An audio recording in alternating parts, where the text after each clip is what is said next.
നമസ്കാരം. Raf talk ഫുട്ബോളിലേക്ക് അവർക്കും സ്വാഗതം. യുവേഫ ചാമ്പ്യൻസ് ലീഗിന്റെ സെമി ഫൈനൽ ആദ്യപാദ മത്സരത്തിൽ നിന്ന് റയൽ മാഡ്രിഡും ബയൺ മ്യൂണിക്കും തമ്മിൽ ബയൺ മ്യൂണിക്കിന്റെ മൈതാനത്ത് രാത്രി ഇന്ത്യൻ സമയം 12:30 ഏറ്റുമുട്ടുകയാണ്. ഈ കളിയിലേക്ക് വരുമ്പോൾ സ്വാഭാവികമായിട്ടും ആരാധകർ വലിയ ആകാംക്ഷയിലാണ്. റയൽ വീണ്ടും ഫൈനലിലേക്ക് കടക്കുമോ, അതല്ല ബയൺ റയലിന് പണി കൊടുക്കുമോ? ഇതൊക്കെയാണ് ചോദ്യം.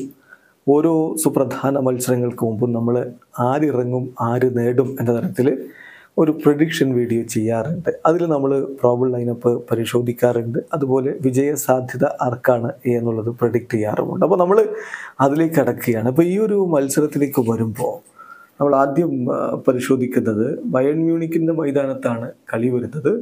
അപ്പോൾ അവരുടെ ഒരു 11 ഏത് രൂപത്തിലായിരിക്കും, അതുപോലെ റയലിൻ്റെ 11 ഏത് രൂപത്തിലായിരിക്കും.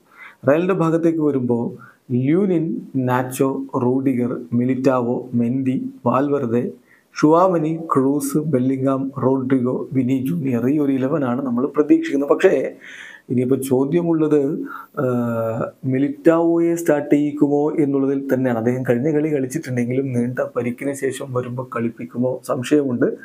ആ ഒരു പൊസിഷനിൽ മാത്രമാണ് ചെറിയ ആശങ്കയുള്ളത്. എന്തായാലും റയലിൻ്റെ കോച്ച് ആഞ്ചലോട്ടി ഇന്നലെ അതിനെക്കുറിച്ച് മാധ്യമപ്രവർത്തകരോട് സംസാരിക്കുന്നത്. അദ്ദേഹം പറഞ്ഞു, മിലിറ്റാവോയും കോർട്ടുവയും തിരികെ എത്തിയതിൽ ഞങ്ങൾ ഹാപ്പിയാണ്. മിലിറ്റാവോ ഇപ്പോൾ റയൽ സോസിഡാഡിനെതിരെ ഒരു മത്സരം കളിക്കുകയും ചെയ്തു. അദ്ദേഹത്തിന് തീർച്ചയായിട്ടും കളിക്കാൻ പറ്റും, ബയണിനെതിരെ കളിക്കാൻ പറ്റും. പക്ഷേ അത് അദ്ദേഹത്തോട് ഫെയർ ആയിട്ട് കാര്യങ്ങൾ കാണണോ വേണ്ടയോ എന്നത് ഞാൻ നോക്കട്ടെ. ഇപ്പം ഞാൻ ഈ സീസണിൽ പല സമയത്തും ഫസ്റ്റ് 11 സെലക്ട് ചെയ്യുന്ന സമയത്ത് അൺഫെയർ ആയിട്ട് തീരുമാനം എടുത്തിട്ടുള്ള ആളാണ് എന്നുകൂടി അദ്ദേഹം പറയുന്നുണ്ട്. ഏതായാലും ആഞ്ചലോട്ടി മിലിറ്റാവോയുടെ കാര്യത്തിൽ എന്ത് ചെയ്യും എന്നുള്ളത് നമ്മൾ ആകാംക്ഷയോടുകൂടി നോക്കുകയാണ്. ഇനി ബയണിൻ്റെ ഭാഗത്തേക്ക് വരുമ്പോൾ Neuer, Kimmich, Dier, Mazraoui, Goretzka, Laimer, Sane, Musiala, Guerreiro, Kane, ഇങ്ങനെയുള്ളൊരു 11 നമ്മൾ പ്രതീക്ഷിക്കുന്നത്.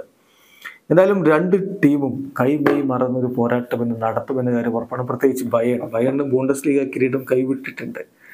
അപ്പം ഈ സീസണിൽ അവർക്ക് അത് മറക്കണമെങ്കിൽ ചാമ്പ്യൻസ് ലീഗിൽ ഒരു കിരീടം അതവർ വല്ലാതെ ആഗ്രഹിക്കുന്നുണ്ട്.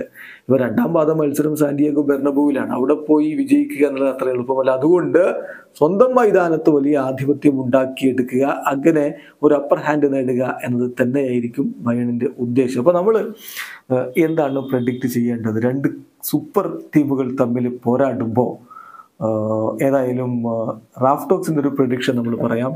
2-2 സമനിലയാണ് നമ്മൾ പ്രഡിക്റ്റ് ചെയ്തത്. നിങ്ങൾക്കൊരു പക്ഷേ വ്യത്യസ്തമായിട്ടുള്ള അഭിപ്രായങ്ങളുണ്ട്. അപ്പോൾ ഈ പ്രഡിക്ഷൻ എന്നൊക്കെ പറഞ്ഞാൽ നമ്മളൊരു കളിയുടെ ആവേശത്തിൽ അങ്ങ് പറയുന്നതാണ്. 90 മിനിറ്റ് കളിക്കളത്തിൽ എന്ത് സംഭവിക്കുന്നു എന്നുള്ളത് തന്നെയാണ് പ്രാധാന്യമുള്ള കാര്യം. കാത്തിരിക്കാം. നിങ്ങളുടെ ഒരു അഭിപ്രായം കമൻറ്റ് ബോക്സിലേക്ക് കൊടുത്തു. വീഡിയോ അവസാനിക്കുന്നു. ഫുട്ബോൾ ലോകത്തെ കൂടുതൽ വിശേഷങ്ങളുമായി റാഫ് ടോക്സ് എടുത്താം.